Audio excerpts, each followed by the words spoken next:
Bonjour la famille, j'espère que tout le monde va bien, que tout le monde profite de ses vacances. Moi aussi, je me suis octroyé 2 jours de pause, hein. Vous avez vu, j'ai pas sorti de vidéo. Voilà, tout simplement, j'avais envie de passer le clair de mon temps en famille. Alors, on va revenir un peu sur un peu ces 2, 3 derniers jours, ce qui s'est passé sur le mercato de la Juve. Pas mal de news, on va dire, mais comme toujours, avant de démarrer, likez, abonnez-vous et comme toujours, commentez ici en bas. J'ai vu que ma dernière vidéo vous a aussi fait réfléchir de votre côté et j'ai apprécié vos commentaires. Donc voilà, on va commencer par Kostic. Kostic devrait bien rester à la Juve malgré les intérêts de certains clubs comme bah, justement l'Atalanta, et je reviendrai plus tard, l'Atalanta et d'autres 2 ou 3 clubs turcs. Donc, Kostic devrait bien rester à la Juve. En plus, c'est un joueur, où, Tudor, compte dessus, surtout pour remplacer le milieu gauche, un Cambiaso, hein, surtout pour ça. Sinon, autre news, oui, c'est, Jadon Sancho. Alors, vous le savez aussi, pas l'Atalanta, désolé, la Roma s'est immiscée dans notre deal avec Jadon Sancho et le Manchester City. C'est clair que ce deal, il dure depuis plus d'un mois maintenant avec le Manchester United, pas City, désolé les amis. Manchester United est d'accord pour les 20 millions plus un prêt avec obligation d'achat. J'ai pas très bien compris ce que la Rome veut faire avec le joueur. Mais voilà, la décision finale, elle est, dans les mains de Jadon Sancho, hein, tout simplement, hein. C'est à lui de décider. Lui, il a dit qu'il voulait venir à la Juve. Vous le savez, hein, encore une fois, je n'arrête pas de le dire. La direction que le mercato de la Juve prend, c'est il y en a un qui part, il y en a un qui rentre, pour ne pas faire de doublons et pour ne pas se retrouver avec d'autres esuberi, encore plus de joueurs dans le club, on en a déjà assez. Donc voilà, maintenant, la Rome a tout fait pour rapatrier le joueur à Roma. Maintenant, à voir ce que veut faire le joueur et ce que lui décide aussi de faire. Est-ce qu'après, il se lassera d'attendre la Juve? Peut-être, peut-être pas. Je ne sais pas. À voir dans les prochains jours. Est-ce que la Juve derrière poussera, fera un effort final pour contenter, je vais dire, aussi bien le Manchester United. Mais c'est pas tellement le Manchester United qui pose problème pour la Juve, hein, c'est surtout ni le salaire de Jadon Sancho, mais c'est je crois que c'est son agent qui veut 10 millions derrière pour ce transfert-là. Ça fait un peu beaucoup. Donc, encore une fois, hein, ce n'est pas les Manchester United qui bloque, ni le joueur, mais je pense que c'est au niveau de l'agent. À voir dans les jours qui viennent. Sinon, encore une news, et c'est concernant Douglas Luiz. Donc voilà, dans mes dernières vidéos, je vous l'avais toujours dit, ok, on le voit jouer un peu plus et on le verra sans doute et sûrement encore ce soir face à l'Atalanta. D'ailleurs, si on ne le voit pas ce soir face à l'Atalanta, ben ça veut dire que quelque part, comme ça s'est passé avec Wea, oui, Juve Reggiana, Wea n'était pas convoqué parce qu'il devait partir pour Marseille. Donc, on verra bien un peu ce soir. Si Douglas Luiz est convoqué, ça change peut-être la donne. Mais voilà, Douglas Luiz est prêt à rejoindre le club anglais Nottingham Forest. Les deux parties, pardon, sont confiantes pour boucler ce transfert.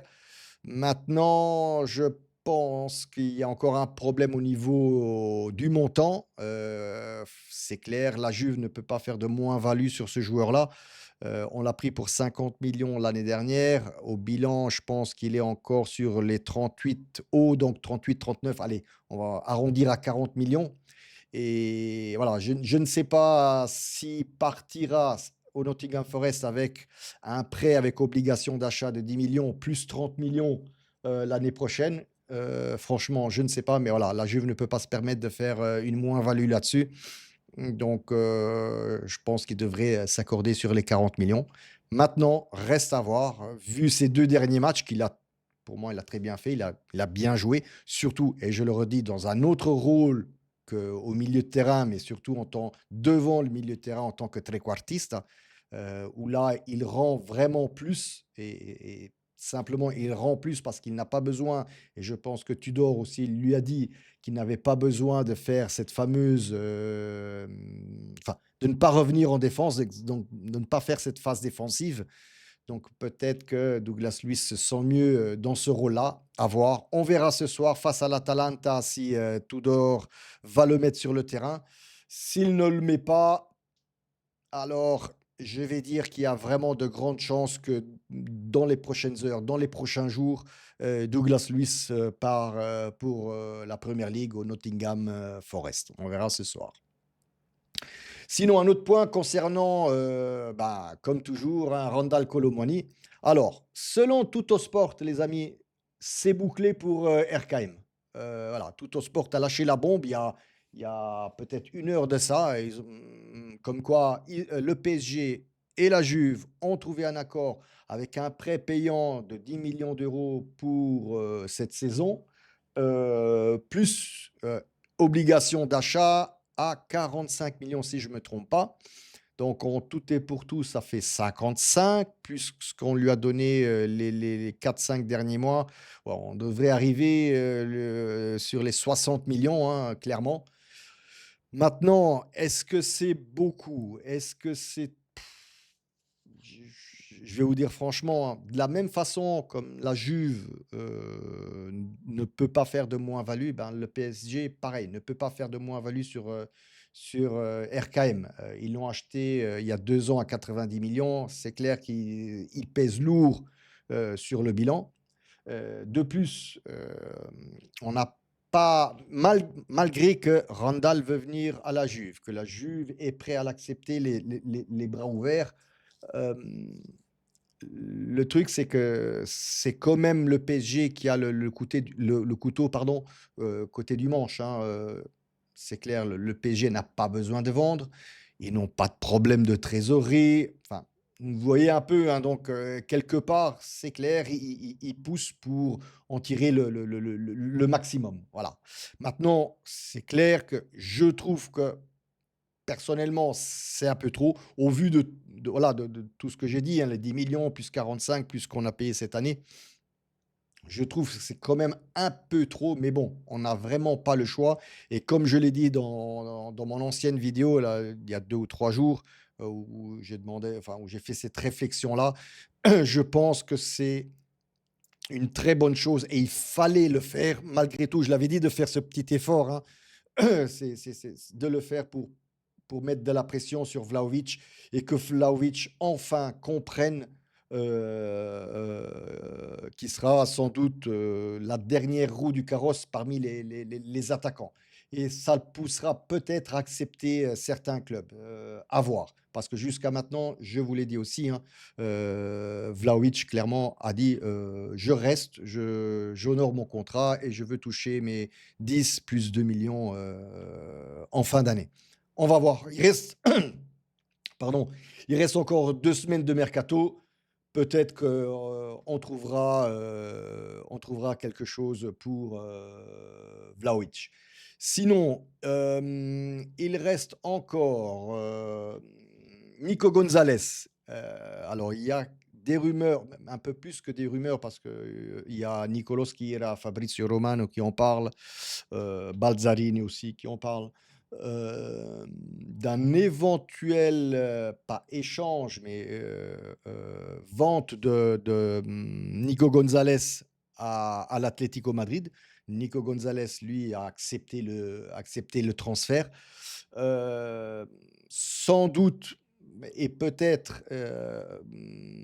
comment je vais dire, ça ne sera pas un achat, mais ça sera peut-être aussi achat avec échange. Je ne sais pas avec, comment il s'appelle, le défenseur Nahuel Molina, qui lui a déjà joué en Italie, à l'Udinese, si je ne me trompe pas. Donc, à voir comment ce transfert ou échange de joueurs, je ne sais pas comment on va faire pour Nico Gonzalez. En tout cas, voilà, c'est un joueur qui pèse au bilan encore 30-32 millions.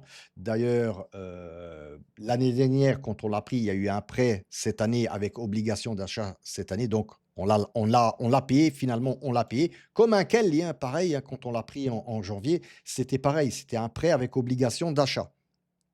Donc ces 2 joueurs-là, on les a achetés, cette session de mercato. Ça, c'est pour répondre à certains, de mes abonnés qui disent: «Ouais, cette année, la Juve ne lâche rien, ne lâche pas d'argent, n'achète pas de joueurs». Faut savoir que si on compte un peu toutes les obligations, d'achat de l'année dernière et les joueurs qu'on a pris encore cette année, un David, oh le portugais, Chico Conceição et tout ça, enfin un peu tous ces jours-là, on a dépensé, entendez-le, hein, on a dépensé quand même en tout et pour tout 118 millions d'euros.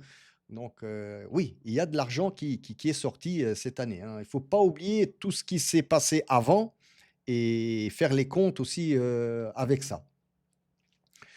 Sinon, pour ce soir, alors face à Bergame, face à l'Atalanta, je ne suis plus sûr si on va appeler ça le Gewiss Stadium. Je pense qu'ils ont voulu changer de nom, je ne sais pas. J'avais lu New Balance Stadium ou quelque chose comme ça. Mais bref, le stadium devait changer de nom, à Bergame. La liste des convoqués, pour le match amical face à l'Atalanta ce soir serait donc ce soir 8h45, je vais sans doute faire aussi une live, voilà, pour discuter, avec vous, sur ce match et sur le mercato en général.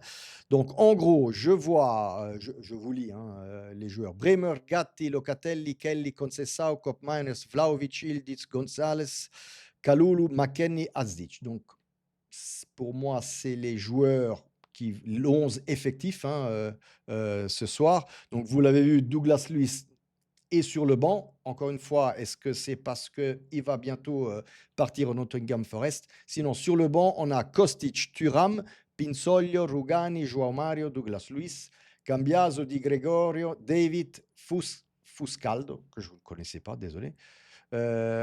Facundo González, tiens, il est toujours là. Je pensais qu'il avait été vendu, en Arabie Saoudite, mais soit. Et Martinez. Donc voilà, le 11 de départ avec Vlahovic. Est-ce que ce sera le dernier tour de terrain de Vlahovic? Je ne sais pas.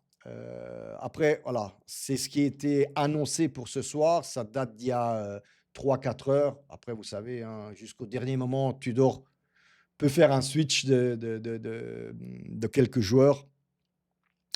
Comme d'habitude, parce qu'il le fait souvent d'ailleurs, Tudor. Bon, sans s'éterniser, je vous attends tous ce soir en live et come sempre ragazzi, fino alla fine, forza Juve!